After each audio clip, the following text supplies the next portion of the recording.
dire que comme vous êtes de mauvaise foi là, je dis encore, ça c'est sa position, comme toute autre personne.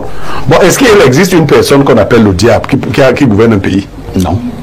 Donc, il ne peut donc pas appeler quelque chose qui n'existe pas. Il dit que la personne qui serait même considérée comme la plus mauvaise ne ferait pas pire que ce qui a été fait. C'est facile à comprendre. C'est ça qu'on appelle dessiner le diable sur le mur. Le diable est même déjà... On n'a même pas besoin de dessiner un diable au Cameroun. On a déjà le diable à l'intérieur. On a déjà le diable à l'intérieur. Non, vous n'allez pas quand même dire que le Cameroun est c'est l'humanichéisme enfantin. J'ai dit qu'on n'a pas besoin de ça. Lui dit que dessiner sur le mur. Le diable est déjà à l'intérieur de vous. Vous le voyez où? Oh ben. Nous repartons à Yagua où l'évêque nous attend de ce côté. Oui, il a remis cela sur le plateau. Il est revenu repréciser sa pensée en disant qu'il n'a pas forcément demandé au diable de prendre le pouvoir. Il était en train de faire comprendre que n'importe qui devrait prendre le pouvoir, sauf le président. Paul Biya, il énumère le lot des difficultés enregistrées au Cameroun et lorsqu'il parlait devant ses fidèles, il y a eu un tonnerre d'applaudissements. Question au professeur Onangini. Ces applaudissements, c'est la preuve de ce que l'évêque est avec ses ouailles. Je n'en sais rien. Je ne sais pas si l'évêque est avec ses ouailles ou pas. Mais ce n'est pas important. Maintenant, deuxième préoccupation, professeur. Oui. Cet évêque, il revient à la charge. Est-ce qu'on doit dire qu'il est téméraire ou alors ça devient un acharnement d'ordre politique?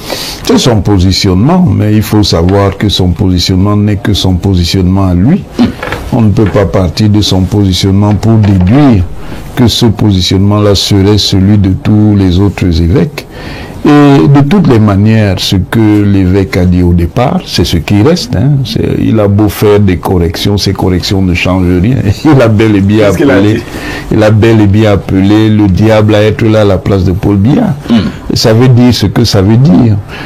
Il faut qu'il assume son positionnement tout simplement. Il faut qu'il assume et les autres assumeront le leur. Et l'arbitrage se fera au moment de l'élection. Si Paul Biya est candidat, s'il y a d'autres candidats, les Camerounais choisiront le candidat qui leur sied, tout simplement. Merci au professeur Pierre Blériot-Onyemec. L'évêque a donc parlé. Ça fait plusieurs jours. On constate qu'aucun de ses confrères n'est venu le recadrer. Est-ce qu'on dira, comme le veut le vieil adage, que qui ne dit rien consent? L'Église catholique romaine établie au Cameroun a définitivement tourné le dos au régime en place? Non, mais ce qu'il faut constater, c'est que l'évêque de Yagua ne s'est pas dédié. Il assume ses propos. Il les précise pour les gens qui sont de mauvaise foi. Il vient leur dire que comme vous êtes de mauvaise foi là, je dis encore, ça c'est sa position, comme toute autre personne. Bon, est-ce qu'il existe une personne qu'on appelle le diable qui gouverne un pays? Non. Donc, il ne peut donc pas appeler quelque chose qui n'existe pas. Il dit que la personne qui serait même considérée comme la plus mauvaise ne ferait pas pire que ce qui a été fait. C'est facile à comprendre. C'est ça qu'on appelle dessiner le diable sur le mur. Le diable est même déjà... On n'a même pas besoin de dessiner un diable au Cameroun. On a déjà le diable à l'intérieur. On a déjà le diable à l'intérieur. Non, vous n'allez pas quand même dire que le Cameroun est c'est l'humanichéisme enfantin. J'ai dit qu'on n'a pas besoin de ça. Lui dit que dessiner sur le mur. Le diable est déjà à l'intérieur de vous. Vous le voyez où? Oh ben, tout ce que vous voyez là. Moi, je vois rien. Vous ne voyez pas les voix de ces derniers temps où on dit que les hommes cassent les derrières des hommes. Quels hommes? Donc il faut que... Donc, vous parlez de quels hommes? Non, pas ici. Ils ont cassé les derrière. Les vols, on supplie. Il y a même une influenceuse qui dit qu'on la supplie. Qu'au sommet de l'État, on l'appelle pour lui dire que non, baisse un peu le niveau. Et ne révèle pas tout. Ça risque de toucher tout le monde. Donc, vous parlez du Cameroun là? Ah, d'accord. Donc pour le diable, lui, il est déjà là. Vous ne venez pas de voir le diable, une église est en train de faire son truc en pleine rue. Moi, j'ai été bloqué là. Hein. Quand vous arrivez maintenant à Elixolo, les pasteurs sont en train de prêcher sur la rue. C'est-à-dire que l'église est fermée. Et donc, le diable, lui, il est là. Vous nous appelez encore. Donc, le prêtre, l'évêque de Yagua, a voulu pour ceux qui sont de mauvaise foi et qui comprennent mieux français même que lui. Et il s'est donc mis à détailler comment ça se passe. Mais ça, c'est son positionnement. Votre question, c'est que ses confrères ne l'ont pas recadré. Ouais. Quand les évêques avaient commencé à parler individuellement, on disait que non, ce n'est pas la position de l'Église catholique. Finalement, la conférence épiscopale a sorti un communiqué. Donc, nous connaissons la position de l'Église catholique. L'Église catholique fait de la politique depuis longtemps. Peut-être qu'elle ne s'entend plus avec son fils et qu'elle voudrait quelqu'un d'autre. L'évêque de Yagua dit oui, quelqu'un d'autre. L'évêque de Yagua n'a pas dit que pas de RDPC. Parce qu'il faut bien suivre. Tout à fait. L'évêque de Yagua ne s'est pas attaqué au parti politique RDPC. L'évêque de Yagua s'est attaqué à un individu. Il a dit que l'individu, si je ne le veux plus. Ça, c'est sa position. Alors, ce qu'il faut aussi dire, c'est que moi, je pense, là, personnellement, que l'évêque de Yagua est allé un peu trop loin aussi. À quel niveau? Oui, oui. Au niveau, en prêchant dans sa propre église, j'ai le sentiment qu'il est en train de faire du prosélytisme. J'estime que un évêque, les prêtres, et je l'ai dit, doivent exprimer leurs opinions politiques. Mais je ne suis pas d'accord que chacun commence à prêcher dans son église en disant ne votez pas tel, ne votez pas tel. Parce que ça peut dégénérer. Il va gâter sa sauce. Non, moi je ne suis pas de ceux qu'on embarque. Quand vous commencerez à prêcher ne votez pas tel, est-ce que ça aussi c'est la liberté des prélats?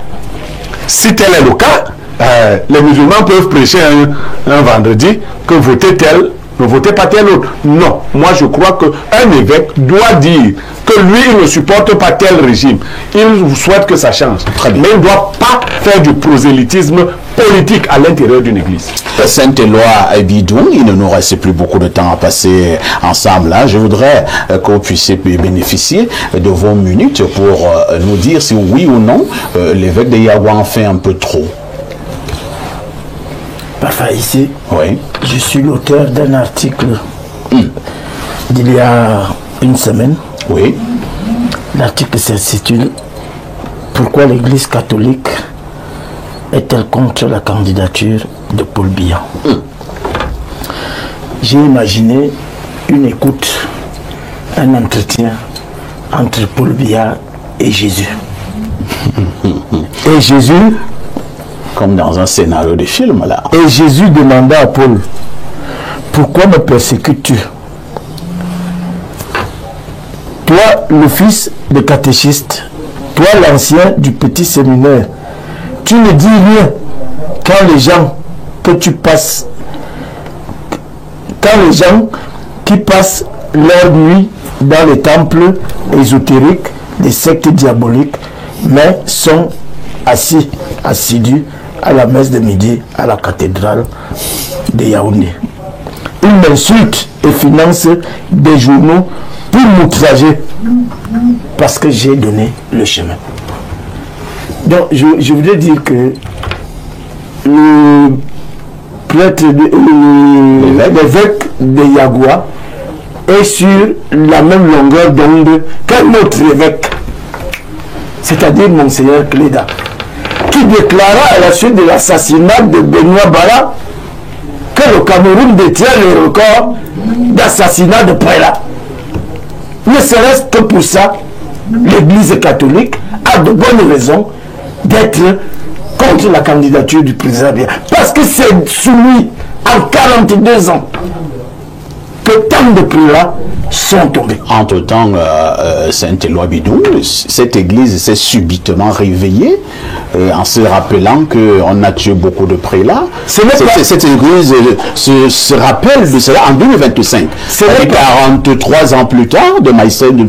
Biya. C'est là l'église catholique se réveille et se rend compte que non, on a tué beaucoup de nôtres.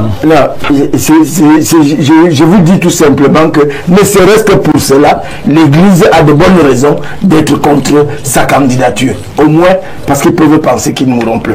Je dis que la candidature du président Biya aujourd'hui est une criminelle ambition. Quand on a atteint l'âge que le président a atteint et avoir bénéficié de toutes les grâces, je dis que le Cameroun lui a tout donné. Il fait preuve d'un courage de vendeur de cercueil s'il se déclare candidat. Ah bon? Regardez, le Cameroun détient tous les records. Non, moi je dis que je suis une des victimes, ma génération. Vous êtes obligé de chercher toutes ces expressions juste pour commenter la candidature qu'il y a. C'est la vraie. Pardonnez ma carence de vocabulaire. Mais donnez-moi de l'argent. Je voudrais tout simplement dire que le président Biya, s'il lui reste encore une petite côte d'amour dans ce pays, ne peut pas nous dire qu'en 42 ans de pouvoir, il n'a fabriqué personne dans le RDPC partout qui puisse continuer son œuvre. Non, c'est une insulte pour tous ceux qui l'accompagnent. Quand je les entends crier sur les plateaux, c'est derrière les statuts du parti. Oh non. Le Cameroun aujourd'hui est à la traîne. Parce que le président est fatigué. Très bien. Non, laissez-moi, sinon vous ne nous invitez plus. Non, le président, je dis que... Je vous demande, c'est pas que vous pouvez chuter en disant que le Cameroun aujourd'hui, ça fait 7 ans qu'il n'y a pas eu de gouvernement, il n'y a eu aucune décision de souveraineté, il n'y a rien qui nous prouve que le président travaille et gouverne. Nous avons le plus vieux président de la République au monde, nous avons le plus vieux président de l'Assemblée au monde, nous avons le plus vieux député au monde, le plus vieux commissaire de police en service au monde, le plus vieux général en service au monde. Non, le plus vieux président du Conseil constitutionnel au monde. Non, quand même. On est venu là, les accompagner. Non. Là, vous avez chuté? C'était ça son problème. On n'est pas venu les accompagner. J'ai dit que le président doit pouvoir lui-même dire à ces gens-là que à 92 ans, 7 ans de plus, et il doit convaincre son entourage.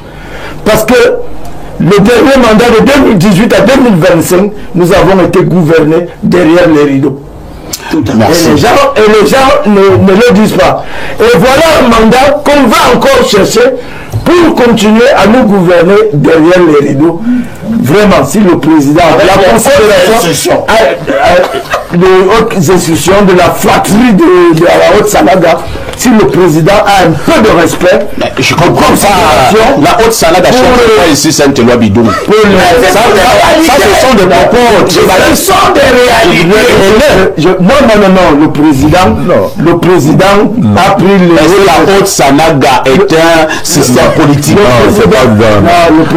Toi ne parle pas. Ne parle pas. Il va parler. On ne parle pas. Il ne parle pas. La Haute-Sanaga a quand même nommé.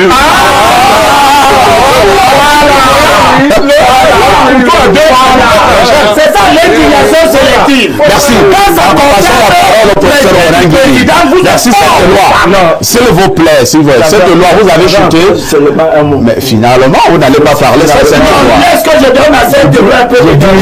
Parce que la Bible dit ce qu'il dit. Non. J'ai dit au président, vraiment, nous avons déjà tout perdu, notre génération. Maintenant, on est en train d'hypothéquer la génération des enfants, de nos petits-enfants. Parce qu'ils vont payer. Ils vont payer tout ce qu'on fait là. Que le président, même si c'est sa femme, même si c'est son fils, même si c'est son neveu, même si c'est... même si c'est le diable, même si... Il va quelqu'un d'autre dans son propre... Parce que là, il va droit au chaudron.